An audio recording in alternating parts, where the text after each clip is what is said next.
Bugünlerde Afrika dünyanın en çok konuşulan noktalarından biri haline gelmiş durumda. Aslında ben 10 yıldır üzerinde çalıştığım Afrika'nın belirli periyotlarla bu şekilde gündeme gelmesine fazlasıyla alışkınım. Ancak son günlerde yaşananlar kıtayı eski halinden hızlıca uzaklaştıracak gibi görünüyor. Birkaç anahtar kelime sayayım, durumu siz anlayın. Fransa, Rusya, darbe, Nijer, uranyum, altın, sömürü, savaş. 10 soru için 10 cevap hazırladık. Ben SETA Dış Politika Araştırmacısı Dr. Tunç Demirtaş. GZT 10-10 başlıyor.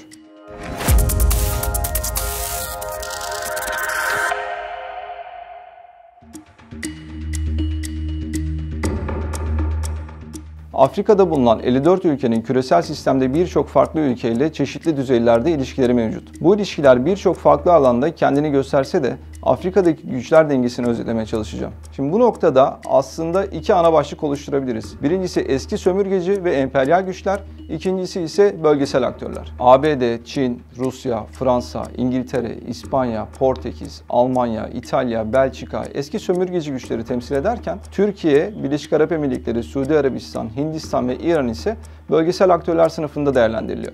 Kıtada neredeyse tüm ülkelerde varlık gösteren Çin belki de en fazla etkisi hissedilen aktör konumunda. ABD ise uzun bir siyasi, ekonomik ve güvenlik angajman geçmişiyle Afrika'da etkili bir küresel aktör olmaya devam ediyor. Bu kapsamda Doğu Afrika ülkesi olan Cibuti'de ABD'nin en büyük askeri üssünün bulunduğunu söylemeliyiz.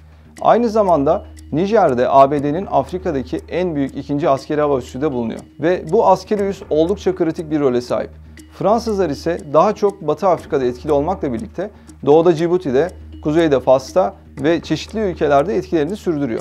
İngiltere'nin ise Doğu Afrika'da, Nijerya'da, Güney Afrika Cumhuriyeti'nde ve Gana gibi çeşitli ülkelerde etkisi söz konusu. Rusya'nın Kuzey ve Batı Afrika'nın büyük bölümüyle Doğu Afrika'da Eritre, Etiyopya, Sudan, Orta Afrika Cumhuriyeti, Madagaskar, Libya ve Güney Afrika gibi ülkelerde yoğun ilişkileri bulunuyor. Tabi burada Türkiye'ye de bakmalıyız.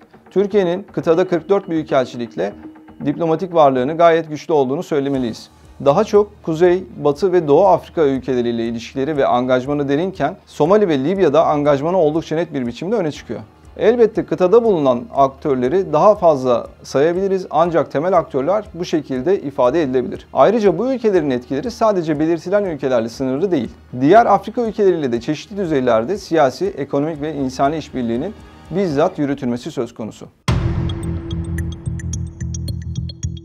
Son yıllarda Orta Doğu'daki varlığını daha çok Afrika'ya kaydıran DAEŞ'in kıtada çeşitli ülkelerde farklı fraksiyonlarla varlığını sürdürdüğünü görebiliyoruz. Bu kapsamda İSWAP yani İslam Devleti Batı Afrika Eyaleti adı altında günümüzde bölgede varlığını devam ettiriyor DAEŞ. Ancak bu noktada Boko Haram'ın 2015'te DAEŞ'e biat ettiğini ve süreç içerisinde yaşanan gelişmeler ve tekfir durumlarıyla Boko Haram'ın İSWAP adı altında eylemlerini sürdürdüğünü de eklemeliyiz. Bununla birlikte İSGS yani İslam Devleti Büyük Sahra, Libya'da ve diğer küçük gruplarla çeşitli Afrika ülkelerinde DAEŞ varlığı da söz konusu. DAEŞ'in ve fraksiyonlarının Birleşmiş Milletler Kalkınma Programı'nın 2020 verilerine göre 350 bin kişinin ölümüne sebep olduğu ve Çad, Nijer, Kamerun ve Nijerya'da 25 milyon insanın etkilenmesine yol açtığı belirtiliyor. Bölgede olası istikrarsızlık durumunda DAEŞ'in yayılma ve küresel güvenliği etkileme potansiyeli de söz konusu. Nijer'deki darbeyi sadece sahip olduğu uranyum ve altın gibi doğal kaynaklar ya da küresel bir rekabet alanı olarak düşünmek eksik değerlendirme yapılmasına neden olabilir. Dolayısıyla Nijer, küresel rekabetin farklı bir sahası ve sahip olduğu uranyum ve altının Batı için önemli metaller olmasıyla birlikte ülkenin içsel yapısı asıl olarak darbenin gelişiminde önemli bir role sahip. Bu kapsamda Muhammed Bozum'un darbeyi gerçekleştiren General Ömer Çiyani'yi görevden almaya kalkıştığı ancak başarılı olamadığı iddiaları bulunuyor. Bu durumun gerçek olma ihtimali aradaki anlaşmazlığı ve güç mücadelesini açıklayabilecek bir unsur olarak bulunuyor. Bununla birlikte iç siyaset bağlamında dünyada en yoksul ülkeler sıralamasında ilk 10'da bulunan Nijer'de ekonomik sıkıntıların, yozlaşmanın, adaletsiz gelir dağılımının, terör, isyan, çatışmalar ve siyasi istikrarsızlık gibi bir dizi güvenlik sorunu nedenleriyle güvensizlik ortamının sürekliliği, kötü yönetişim ve ülke içerisinde güç mücadeleleri darbenin yaşanmasının asıl etkenleri olarak öne çıkıyor. Zira uzun yıllardır terörle mücadele eden Nijer'de güvenliğin sağlanamaması ve Fransa özelinde Batı'nın güvenliği ve istikrarı sağlamada başarılı bir görünüm sergilememesi halk nezdinde tepkilere yol açmıştı. Ağustos 2020'de Mali'de, Nisan 2021'de Çad'da, Eylül 2021'de Gine'de, Ocak 2022'de Burkina Faso'da darbe, Nisan 2023'te ise Sudan'da bir darbe girişimi gerçekleşti. Bu kıtanın darbe karnesini anlayabilmemiz için gayet iyi bir veri diyebiliriz. Gerçekleşen darbelere karşı ABD ve Batı'nın büyük ölçüde kınama ve genel geçer ifadelerle darbe karşıtı söylemler kullandığını ve darbelerin oluşturduğu değişimler üzerinde ısrarcı olmadığı da görülüyor. Ancak Nijer'de gerçekleşen darbe için süreç aynı işlemedi. Fransa ve ABD başta olmak üzere Avrupa Birliği ve ECOWAS'ın ciddi şekilde Nijer'deki durumun eskiye dönmesi konusunda baskı ve tehdit unsurları kullanıldığı görülmekte. Çünkü Nijer, ABD ve Fransa için stratejik kaynaklara erişim noktasında oldukça iyi bir alternatif olarak değerlendirilebilecek konumdadır.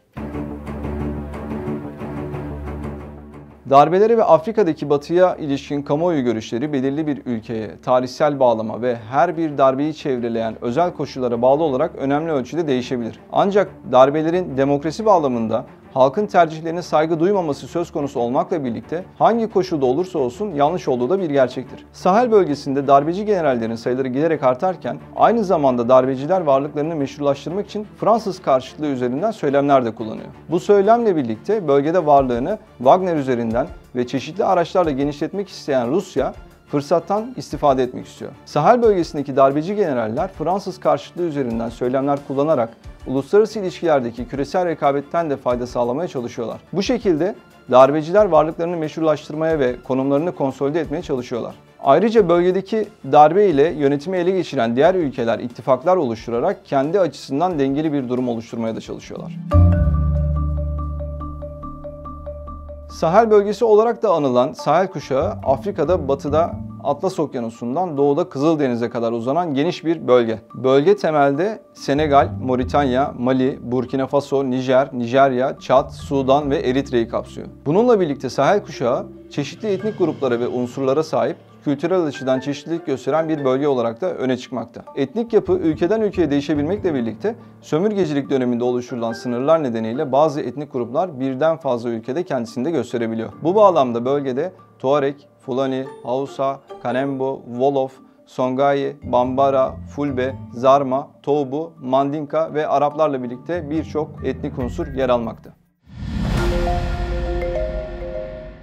Son yıllarda Rusya, Afrika'daki varlığını diplomatik, ekonomik, askeri ve güvenlik konularında çeşitli yönlerden güçlendirmek için yoğun bir çaba sarf ediyor. Bu bağlamda Afrika kıtasında 40'a yakın büyükelçiliği bulunan Rusya'nın ilerleyen süreçte diplomatik varlığını daha fazla arttırma isteği de mevcut. Hatta Putin, buna ilişkin niyetini 27-28 Temmuz 2023'te St. Petersburg'da yapılan 2. Rusya-Afrika Ortaklık Zirvesi'nde de net bir biçimde dile getirdi. Böylesi bir niyet hiç şüphesiz Rusya'nın Afrika ile ekonomik ve ticari angajmanını arttırma ve güvenlik, savunma konularında da angajmanı ve işbirliklerini artırmaya yönelik olarak da etki edecektir. Afrika'da silah transferleri, ekonomik yardımlar ve enerji sektörü işbirlikleri gibi araçlarla varlığını konsolide etmeye çalışan Rusya'nın belki de en önemli dış politika aracı olarak Wagner öne çıkıyor. Bu doğrultuda terörle mücadele bağlamında askeri işbirlikleri, Afrika'nın doğal zenginlikleri ve kaynaklarını çıkarma, nükleer enerji işbirlikleri gibi alanlarda etki oluşturmakta Rusya. Bu minvalde Rusya'nın Afrika'da sert güç unsurlarını kullanarak kıtanın özellikle belirli bölgelerinde yer alan Batı karşıtlığı söylemi üzerinden Afrika liderleri ve halklarının gönüllerini kazanma,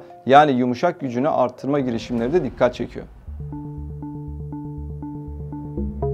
Wagner grubunu bir Rus paralı asker grubu olarak değerlendirebiliriz. Wagner, Afrika'nın çeşitli ülkelerinde de bilfiil varlık göstermeye devam ediyor. Wagner, Afrika'daki askeri operasyonlarda emtia kaynaklarının çıkarımlarını yapması konularında öne çıkıyor ve Rusya'nın siyasi nüfuzunu artırmaya yönelik zeminler de hazırlıyor. Son yıllarda Wagner'in Mali'de, Orta Afrika Cumhuriyeti'nde, Burkina Faso'da, Libya'da, Sudan'da, Madagaskar ve Zimbabwe gibi çeşitli Afrika ülkelerinde operasyonel stratejisinin askeri ve ekonomik kapsamının oldukça genişlediği de görülmekte. Ancak Wagner'in geçtiğimiz haftalarda Rusya'nın iç siyasetinde önemli bir krize neden olması, varlığının ve geleceğinin sorgulanmasına da yol açmıştı. Ancak 2. Rusya-Afrika zirvesinde Wagner'in patronu Prigojin'in fotoğraflar vermesi, Rusya'nın Afrika'da Wagner'in yerine bir alternatifinin olmadığını ve Afrika'daki varlığını sürdürmek için Prigojin'e ihtiyaç duyduğu da öne çıkıyor. Ancak uygun konjonktürde ve ilk fırsatta Putin'in Prigojin'i denklem dışında bırakmak için hareket edeceğini de unutmamak gerekiyor.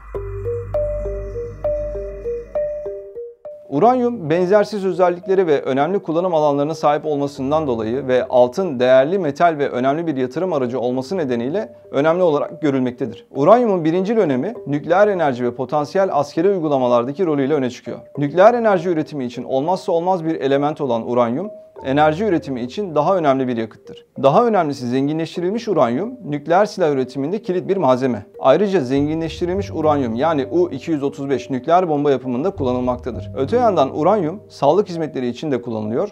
Uranyumun radyoaktif özellikleri kanser tedavisi için radyasyon tedavisi ve belirli teşhis prosedürleri dahil olmak üzere çeşitli tıbbi uygulamalarda da kullanılmaktadır. Yıllardır değerli metal olarak işlem gören altın günümüzde en önemli yatırım ve ticaret araçlarından bir tanesidir. Küresel ekonomide güvenli bir sığınak olarak görülen altın birçok yatırımcı için güvenilir liman olarak da aslında addediliyor. Zira ekonomik belirsizliklere karşı bir koruma aracı olarak da altının öne çıkması söz konusu. Bu bağlamda Afrika'da uranyum, Namibya, Nijer ve Güney Afrika ülkelerinde önemli miktarlarda bulunmaktadır. Bununla birlikte doğru bilinen yanlışlardan bir tanesi Fransa'nın ve Avrupa Birliği'nin Nijer uranyumuna bağımlı olmaları konusu. Nijer, Fransa'nın 3. büyük uranyum tedarikçisi konumundadır. Yani Fransa'ya ihtiyacı olan uranyumun %19'unu Nijer'den karşılıyor. Fransa ve AB'nin Nijer dışında Kazakistan ve Avustralya gibi ülkelerden tedariğe devam edebilecek olması da bu kapsamda söz konusu. Dolayısıyla Batı'nın önemli bir uranyum ithalatında bulunduğu Nijer, uranyum ticareti açısından Fransa ve Avrupa'nın önemli bir ortağı olmakla birlikte tek tedarikçisi değildir. Son maddemizi bu konuya ayıralım istedik. İngiltere Kalkınma ve Afrika Bakanı Andrew Mitchell'in Nijer'de darbe sonrası yaptığı açıklamayla bu ülkeye uzun vadeli kalkınma yardımlarının askıya alınacağını açıklaması söz konusu oldu. Ancak bununla beraber Nijer halkına yönelik kritik insani yardımların devam edeceği de belirtildi. Bu yaptırımla amaçlanan kalkınma ve sosyal yardımlara ihtiyaç duyan Nijer halkını etkileyerek ve baskı altına alarak Nijer halkının da darbeci güçlere karşı baskı unsuru oluşturmasını sağlamak. Çünkü halihazırda maddi zorluklarla, sosyal ve ekonomik sorunlarla, potansiyel göç dalgaları ve siyasi sorunlarla mücadele etmesi gereken Nijer'in ve dolayısıyla Nijer halkının refah yardımlarının kesilmesiyle kırılganlığı artış göstererek hayatın daha fazla zorlaşması söz konusu olabilir. Bugünlerde Afrika dünyanın en çok konuşulan noktalarından biri haline gelmiş durumda. Aslında ben 10 yıldır üzerinde çalıştığım Afrika'nın belirli periyotlarla bu şekilde gündeme gelmesine fazlasıyla alışkınım. Ancak son günlerde yaşananlar kıtayı eski halinden hızlıca uzaklaştıracak gibi görünüyor.